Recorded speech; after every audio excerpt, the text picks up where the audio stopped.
अपशब्द। तुझे भरोसा नहीं ना, तो फिर जा अपने कमरे में जाकर देख। तेरे पलंग के नीचे तुझे तेरी माँ की हड्डियाँ मिलेंगी। प्रभात दौड़कर अपने कमरे में जाता है और अपने पलंग के नीचे देखता है।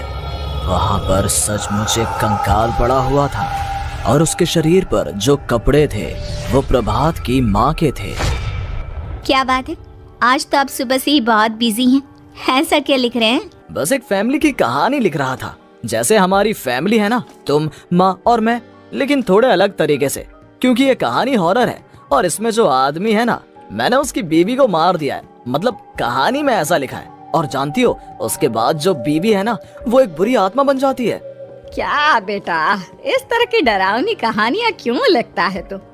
जानता है ना, हम जो सोचते हैं, जो लिखते हैं, हमारा दिमाग पूरा दिन वैसा ही होता रहता है।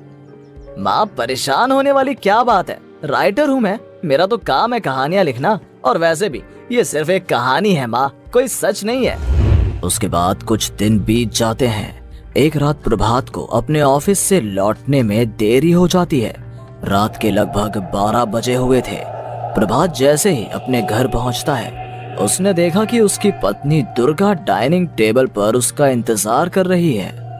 आ गए आप? कब से आपका इंतजार कर रही थी। देखिए ना, खाना भी ठंडा हो गया है। अरे दुर्गा, आज तुमने अपने इतने लंबे लंबे बालों को खोलकर क्यों रखा है? तुम तो हमेशा अपने बाल बांध कर रखती हो। वो क्या है ना प्रभात, जब इंसान अपनी जिंदगी से मुक्त हो जाता है ना, तो उसे दूसरे सारे बंधन खोल देने चाहिए। इसलिए मैंने अपने बालों के बंधन भी खोल दिए। ये तुम किस तरह की बातें कर रही हो? तुम ठीक तो हो? मैं बिल्कुल ठीक हूँ प्रभात। अच्छा चलो खाना खाओ। वो क्या है ना दुर्गा, मुझे भूख नहीं है। ऑफिस में कुछ खा लिया था। कोई बात नहीं, मैं तुम्हारे लिए एप्पल काट देती हूँ, एप्पल खा लो। नहीं दुर्गा, मुझे नहीं खाना है, मेरा मन नहीं है यार। तभी अचानक से दुर्गा अपने हाथ में एक बड़ा सा चाकू लेकर प्रभात पर हमला कर देती है। प्रभात अपने आप को बचाने की कोशिश करता है। आज मैं तुझे नहीं छोड़ूंगी, तुझे अपने साथ लेकर जाऊंगी अपनी दुनिया में। ये क्या बोल रही हो तुम? तुम्हारा दिमाग खराब हो गया है। आखिर तुम हो कौन? दुर्गा अपनी गर्दन टेढ़ी करते हुए बोलती है। मैं दुर्गा हूँ, तुम्हारी पत्नी। ध्यान से देखो मेरी आंखों में। प्रभात बुरी तरह से डर जाता है और घबराहट में वो चाकू अपनी पत्नी के पेट में मार देता है। उसकी पत्नी की वहीं के वहीं मौत हो जाती है और उसकी चीख की आवाज सुनकर उर्मिला दौड़ते हुए बाहर आती है। ये तूने क्या किया प्रभा? तुमने अपनी पत्नी का खून कर दिया। लेकिन तू तो उसे बहुत प्यार करता था बेटा। तूने बहू को क्यों मार डाला? माँ, ये आपकी बहू नहीं थी, इसके अंदर कोई बुरी आत्मा घुसाई थी। मैं नहीं जानता ये सब कैसे हो गया, लेकिन वो मुझ पर हमला कर रही थी, मुझे मारने की कोशिश कर रही थी। माँ, मैंने कुछ नहीं किया। ये तूने क्या कर दिया बेटा? दुर्गा ने मुझे कहा था कि वो तेरी कहानी के उस कैरेक्टर की तरह एक्टिंग करके तुझे डराने की कोशिश करेगी। अरे वो तो तेरे साथ मजाक कर रही थी। हे भगवान, ये क्या हो गया? इसका मतलब दुर्गा। लेकिन माँ, मैंने जो कहानी लिखी थी उसमें भी ऐसा ही हुआ था। उस औरत ने अपने पति के साथ मजाक किया और गलती से उसके पति ने उसके पेट में चाकू मार दिया। मेरी कहानी सच कैसे हो सकती है? माँ, मुझे बहुत डर लग रहा है। अब ये सोच, दुर्गा की लाश का क्या करें हम? अगर गलती से भी ये बात बाहर फैल गई ना, तो तुझे पूरी जिंदगी जेल की सलाखों के पीछे रहना पड़ेगा। एक काम करते हैं माँ, हम घर के पीछे वाले बगीचे में उसकी लाश को दबा देते हैं। अगर कोई पूछेगा तो कह देंगे कि उर्मिला अपने मायके गई और फिर एक दिन हम भी अचानक यहाँ से कहीं दूर चले जाएंगे। कोई नहीं आएगा हमें पूछने, कोई नहीं आएगा माँ। बाद में जो होगा हम देख लेंगे। प्रभात अपनी माँ उर्मिला की मदद से दुर्गा की लाश को अपने घर के बगीचे में गाड़ देता है। कुछ दिन तो ऐसे ही बीत जाते हैं, लेकिन एक दिन अचानक रसोई से आ रही कुछ आवाजें सुनकर प्रभात की नींद खुलती है। प्रभात ने देखा कि वहां पर एक लंबे बालों वाली औरत दूसरी तरफ चेहरा करके खड़ी हुई थी। कौन है? कौन है वहां पर? अरे कौन हो तुम? मैं दुर्गा हूँ प्रभात। क्या हुआ? मुझसे इस तरह के सवाल क्यों कर रहे हो तुम? तुम दुर्गा नहीं हो सकती। दुर्गा तो प्रभात, मैं तुम्हारी पत्नी हूँ, तुम मुझे कैसे भूल सकते हो? 4 दिन के लिए मायके क्या चली गई, तुम तो मुझे भूल ही गए। अब अगली बार ना मैं कहीं नहीं जाऊंगी। पता चला तुमने तो मुझे पहचानने से ही इनकार कर दिया। नहीं, तुम दुर्गा नहीं हो सकती। तुम दुर्गा हो ही नहीं सकती। मैं जानता हूँ ये सब क्या हो रहा है। मैंने अपनी कहानी में लिखा था कि उस आदमी की पत्नी की मौत के बाद एक बुरी आत्मा उसका रूप लेकर उसके घर में आ जाती है। तुम वही हो ना? और अचानक से खूबसूरत दुर्गा का चेहरा काला पड़ जाता है।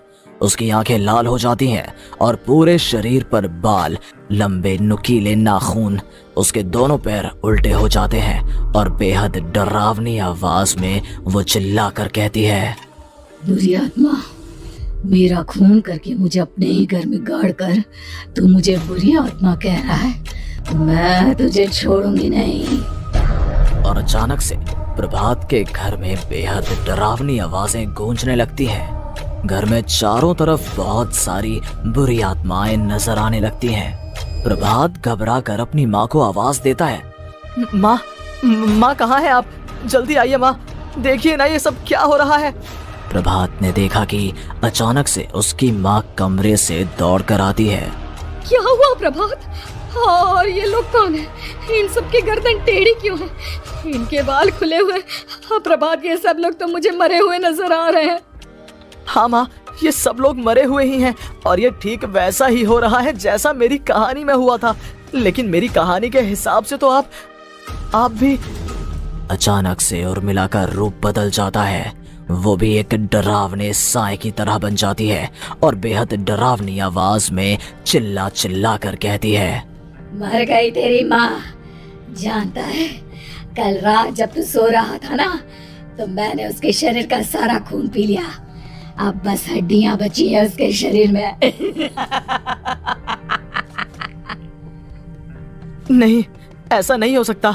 ऐसा बिल्कुल नहीं हो सकता। मेरी माँ नहीं मर सकती। तुझे भरोसा नहीं ना? तो फिर जा, अपने कमरे में जाकर देख। तेरे पलंग के नीचे तुझे तेरी माँ की हड्डियां मिलेंगी।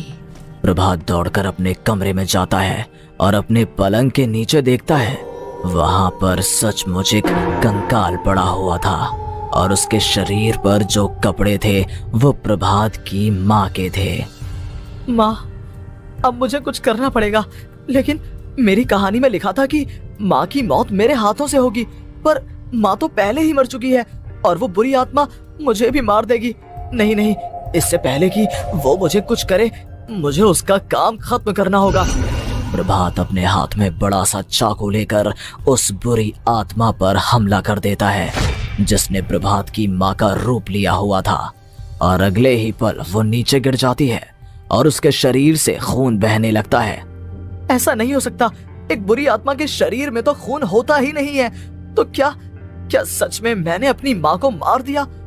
लेकिन अभी कुछ देर पहले तो फिर वो कंकाल किसका है?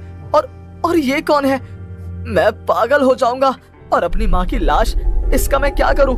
लोग पूछेंगे तो मैं क्या जवाब दूंगा? तभी वहां पर दुर्गा का रूप लेकर जो आत्मा थी उसने प्रभात से कहा, गाड़ दे अपनी माँ को ले जाकर उसी जगह जहाँ तूने मेरा खून करके मुझे गाड़ दिया था। जा, चला जा। घबराया हुआ प्रभात पागलों की तरह अपनी माँ की लाश को लेकर बगीचे में गाड़ देता है। प्रभात की हालत पागलों जैसी हो जाती है। वो अपने आप को अपने घर में बंद कर लेता है। कहानी के हिसाब से तो आगे ये हुआ था कि कहानी लिखने वाले ने उन बुरी आत्माओं से डरकर आत्महत्या कर ली थी। तो क्या मैं भी मर जाऊंगा? क्या मैं भी आत्महत्या कर लूंगा? एक काम करता हूँ, मैं अपनी कहानी का अंत बदल देता हूँ। हाँ, ये मैंने पहले क्यों नहीं सोचा। मैं लिख दूंगा कि कहानी को लिखने वाला आत्महत्या नहीं करता, बल्कि कहीं दूर जाकर नए सिरे से अपनी जिंदगी शुरू करता है। यही सोचकर प्रभात ने अपनी लिखी हुई कहानी को बाहर निकाला और उसे पढ़ना शुरू किया। ये देखकर वो हैरान रह गया कि कहानी का क्लाइमैक्स तो किसी ने पहले ही बदल दिया था। ये क्या? इसमें तो लिखा हुआ है कि आखिर में उस लेखक की पत्नी और माँ दोनों बगीचे में जिंदा दफन थे। बुरी आत्माओं ने उनको कैद करके रखा था और वो लेखक अपनी माँ और पत्नी दोनों को जिंदा बाहर निकाल लेता है। लेकिन लेकिन ये सब लिख किसने दिया? प्रभात दौड़कर बगीचे में जाता है और वहां पर खुदाई करना शुरू कर देता है। प्रभात देखता है कि वहां पर लकड़ी के 2 बड़े संदूक हैं और उनके अंदर से आवाजें आ रही हैं। प्रभात, प्रभात बचा लो मुझे, अगर थोड़ी देर और हो गई तो वो मुझे छोड़ेगी नहीं। बेटा देखो, मैं इस बक्से के अंदर बंद हूँ, प्लीज मुझे बाहर निकालो, वो बुरी आत्मा किसी भी वक्त मुझे मार डालेगी। प्रभात वो दोनों बक्से बाहर निकालता है और अपनी पत्नी और माँ दोनों को आजाद करवा लेता है। लेकिन तभी वहां पर अचानक से एक बेहद डरावनी और खौफनाक दिखने वाली औरत आ जाती है।